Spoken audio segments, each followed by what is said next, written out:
یہ باتیں کرنے کرانے کی ہیں کہ خود سے کام کر لینا سنت ہے؟ آپ نے 2 منٹ لگائے ہیں اور آپ نے کسی پر روب ڈال کے آپ فارغ ہو گئے۔ اخلاقی رویوں میں سب سے زیادہ ضروری تو دوسرے کا احساس کرنا ہوتا ہے۔ اخلاقی رویوں میں سب سے زیادہ حاجت تو دوسرے کی تکلیف اور شدت کا احساس کرنے کی ہوتی ہے۔ میرے صاحب فرمایا کرتے تھے 10 منٹ کیوں انتظار کراتے ہو لوگوں کو؟ تم نے ممبر پہ کہا تھا میں 2:15 بجے جماعت کراؤں گا، 2:16 کیسے ہوئے؟ تمہیں اس کا پاس ہونا چاہیے تھا، تمہیں خیال ہونا چاہیے تھا کسی شخص کو کسی وجہ سے کوئی تکلیف، کوئی کسی اذیت کا شکار کیوں ہو، کوئی پریشان۔ میں اب تو الحمدللہ آپ اتنی بڑی تعداد میں آ گئے کہ جگہ آپ کے لیے مشکل ہو گئی، ورنہ شروع میں جب میں محافل کا ٹائم دیتا تھا تو میں وقت پہ چلا جاتا تھا۔ اگر کسی سے کہا ہے نا کہ 6 بجے آئیں گے تو 6 بجے چلے گئے، وہ کئی والی گھر والے پوچھتے سن تسی آ بھی گئے ہو، تو میں کہتا سانو تسی ویلے ہیں سمجھ لو۔ ہمارا مزاج نہیں ہے نا جی، بلکہ ایک تقریب میں مجھے دعوت دی گئی تو اس پہ لکھا تھا 6 بجے، تو میں وہاں پہنچا تو میزبان بھی نہیں آئے تھے۔ مجھے بتائیں شادی کا کارڈ سارا خاندان بیٹھ کے لکھتا ہے نا، روانگی برات 1 بجے، 1 بجے جاتی ہے برات، مشترکہ جھوٹ بولا سارے خاندان نے۔ یہ رونے کی بات ہے، ہنسنے کی تھوڑی ہے۔ مسلمان اور جھوٹ بولے، مشترکہ طور پہ کہا یہ جھوٹ ہے۔ محفل ہوگی بعد از نماز عشاء، تو ختم کب ہوگی یہ بھی تو بتائیں۔ آپ نے قوم کو تو ایک شخص کا بتایا تھا کہ فلاں صاحب خطاب کریں گے، یہ مقامی، قومی، عالمی شہرت یافتہ، یہ کہاں سے آ گئے؟ کیوں تکلیف دی گئی؟ بلکہ ہم نے تو منصوبہ بندی کی ہے کہ لوگ ہمارے جلسوں میں نہ آئیں۔ ستائے اتنا ہے، ایک جگہ پہ میں حاضر تھا تو 1:30 بجے مجھے مائک دے رہے تھے، اب تو میں جاتا نہیں ہوں، رات کو چھوڑ دیا ہے۔ 1 بجے رات کو مائک دے رہے ہیں تو نقیب بیچارہ رٹی رٹائی بات کر رہا ہے، کہتا ہے بلا تاخیر۔ میں نے کہا ابھی بھی بلا تاخیر ہے، کر لو تھوڑی تاخیر۔ خدا کے بندو ختم کرو، آدھے گھنٹے میں مسئلے کی سمجھ آ جاتی ہے، ایک پیغام دو، بات ختم ہو گئی۔ اتنا الجھاؤ اور اتنا بات کو کھینچنے کا معنی کیا؟ اپنے رویوں کے اندر۔ میں چلا گیا 6 بجے تو میزبان صاحب بھی نہیں آئے تھے، تو وہ تقریب کب شروع ہوئی؟ 9 بجے۔ تو میں نے ان سے کہا غور سے دیکھ لو کہیں میں تو نہیں الٹا پڑتا رہا، 9 اور میں 6 سمجھتا رہا ہوں۔ یہ چھوڑے ان چیزوں کو، اپنی زندگی میں آپ نظم پیدا نہیں کریں گے تو کوئی کام کیسے کریں گے؟ حضرت حکیم الامت مفتی احمد یار خان صاحب نعیمی رحمۃ اللہ علیہ، مفتی صاحب رحمۃ اللہ علیہ جب جمعے والے دن الحمدللہ کہتے تھے نا تو پورا 1 بجا ہوتا تھا۔ لوگ گھڑی کو کہتے تھے تو غلط ہو سکتی ہے، پر مفتی صاحب پورے ٹائم پہ الحمدللہ کہتے ہیں۔ بلکہ ان کے بارے میں معروف ہے کہ وہاں ایک ذمہ دار تھا، بھینسوں کا دودھ دھوتے ہیں نا دیہاتی لوگ، تو عصر کی اذان سے 5 منٹ پہلے مفتی صاحب مسجد تشریف لے جاتے۔ یہ اخلاق ہے، یہ آپ کا رویہ ہے، یہ آپ کا انداز ہے۔ عصر کی اذان سے 5 منٹ پہلے جاتے تھے، جا کے وضو بنانا پڑے تو سنت ادا کر کے بروقت نماز میں شامل ہو جائیں۔ تو مفتی صاحب گزر جاتے تو وہ ذمہ دار اپنے بیٹے سے کہتا کہ اب آپ نا بچے کو چھوڑیں بھینس کے نیچے تاکہ ہم بھینسوں کا دودھ دھوئیں۔ تو ایک دن وہ بیٹا کہنے لگا ابا جی ابھی تو یہ سورج کھڑا ہے، عصر کا ٹائم کہاں ہوا ہے؟ تو کہنے لگا تو چھڑ دے کٹا، مفتی صاحب لنگ گئے نہیں، ٹائم ہو گیا ہے۔ یہ ہمارے بزرگوں نے ہمیں رویے سکھائے۔ آپ نظم والے ہوں، اخلاق والے ہوں، سچائی والے ہوں، دیانت داری والے ہوں، دوسروں کا خیال رکھیں، کسی کو تکلیف نہ ہو ہماری وجہ سے۔ پتہ ہے رسول پاک صلی اللہ علیہ وسلم کی بارگاہ میں آ کے عرض کیا گیا یا رسول اللہ یہ ہمارے امام صاحب بہت لمبی نماز پڑھاتے ہیں، صحیح حدیث میں موجود ہے۔ نماز ہی پڑھاتے تھے نا، قرآن ہی پڑھتے ہوں گے نا، کتنا اعزاز والا کام ہے۔ یا رسول اللہ یہ بہت لمبی نماز پڑھاتے ہیں۔ اللہ کے محبوب علیہ السلام نے بلا لیا، اور لفظ پتہ کیا ہے؟ حضور فرمانے لگے میں لوگوں کو دین کے قریب کرتا ہوں، آپ دور کرتے ہیں۔ فرمایا جب بھی نماز پڑھائیں معتدل پڑھائیں۔ اور خود حضور کا عمل کیا ہے؟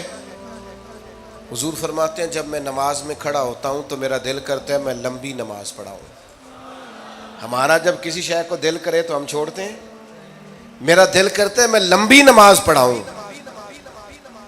لیکن حضور فرماتے ہیں پھر پیچھے سے کسی بچے کے رونے کی آواز آتی، میں سوچتا ہوں اس کی ماں پریشان ہوگی، میں نماز مختصر کر دیتا. اور میرے بھائیوں، نماز میں بھی لوگوں کا احساس، ہماری طبیعت ہی نہیں رہی. کوئی آدمی ہارن دے رہا ہے پیچھے سے، اور سامنے گاڑی میں دو بندے کھڑے، گاڑی مین روڈ پہ کھڑے کر کے باتیں کر رہے ہیں، اور وہ ہارن بجا رہا ہے تو کہتے ہیں ٹھہر جا، آگ بجھانی ہے جا کے. ایک تو آپ نے اتنا ظلم کیا کہ آپ نے روڈ بند کیا، اور دوسرا اخلاقی رویہ یہ ہے. اور میرے بھائی یہ بھی بد اخلاقی ہے کہ آپ اپنا موٹر سائیکل مین روڈ پہ کھڑے کر کے دکان پہ چلے جائیں، لوگوں کو تکلیف میں ڈالیں گے. اسلام اس کی اجازت نہیں دیتا. رستوں کے نشان مٹانے والے کو نبی پاک نے تنبیہ فرمائی، کسی کو تکلیف ہو، اذیت ہو. اور بعض لوگ سمجھتے ہیں کہ میں نے پریشر میں رکھی ہوئی ہے دنیا، ڈرتے ہیں لوگ مجھ سے.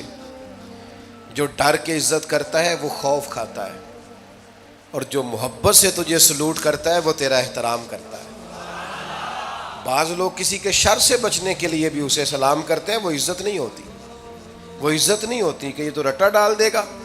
اپنے اخلاقی رویے ہمیں اللہ کے محبوب سے سیکھنے، حضور سے خیرات لینی ہے. اخلاق اسما، ہم نے اپنے آپ کو سمجھنا ہے، ہم نے اپنے مزاجوں میں تبدیلی پیدا کرنی ہے، بالخصوص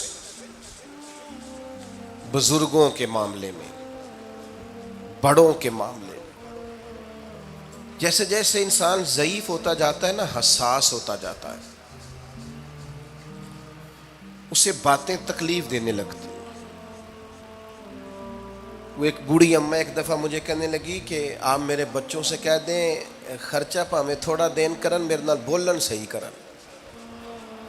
وہ جب اپنی بیویوں کے سامنے میرے ساتھ تھوڑا والیوم اونچا کر کے بات کرتے ہیں آواز کا، تو مجھے تکلیف ہوتی. اپنا رویہ، لہجہ، اس پر غور ہو. جوانی میں ہی تو برداشت کرنا ہوتا ہے. اپنے مزاج کو کبھی بکھرنے اور ٹوٹنے نہ دیں. اور سب سے زیادہ بندے کا پتہ ہی تب چلتا ہے جب کوئی اسے پورا غصہ دلائے، جو پھر کنٹرول کرے، وہی تو کمال آدمی ہوتا ہے. آ کے کہا گیا تھا نا نبی پاک علیہ السلام کو کہ یا رسول اللہ، وہ معاذ اللہ ان لفظوں کے ساتھ تانا و تشنیع کرتے ہیں، نقل کفر، کفر نہ باشد. تو حضور فرمانے لگے وہ پتہ نہیں کس کی باتیں کرتے ہیں، مجھے تو اللہ نے محمد بنا کے بھیجا ہے. میں تو محمد ہوں، اور محمد ہوتا ہی وہ ہے جس کی تعریفیں ہوں. وہ پتہ نہیں کس کی باتیں کر رہے ہیں، چھوڑو. وہ پتہ نہیں اس کی بات کر رہے ہوں گے جس کا وہ معاذ اللہ نام بگاڑتے ہیں. میرے عزیز، تھوڑا سا برداشت، اور آپ جملوں سے غور کریں،